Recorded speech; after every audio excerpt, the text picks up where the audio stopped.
داشتیم از مشهد یه بار می‌اومدیم یه دفعه اومد بعد پیچید جلومون اومد پیچیدون جلوم کشیدم یه دونه یه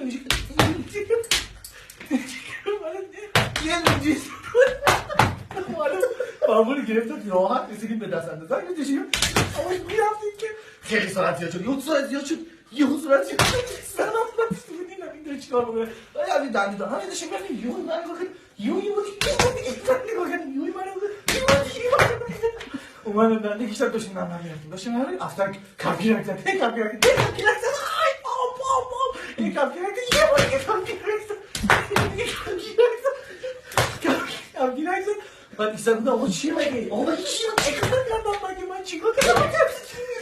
گفتش که هیچی فقط واسه مدرک دست کردم که این مدرک رو درم بودم مدرک مدرک چیزی میخواد گفت نه من چیزی نمیخوام خواست من جایی میکنم من دست کردم تو چیکار یو مدرک رو درم بودم گفت این چیه؟ گفتم ویرنگن آقا یه دفعه داشتم گاز میرم داشتیم میرم این کی خدا من کم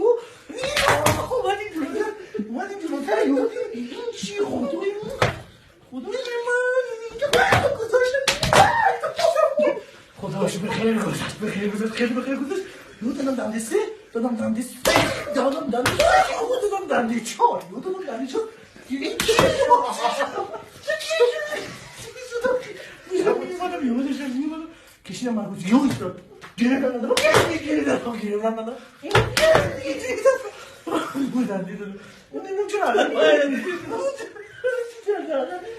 بیزن جلوتر کمک رونده من خواب بود گفتم چرا خوابی؟ گفتم چرا خوابی؟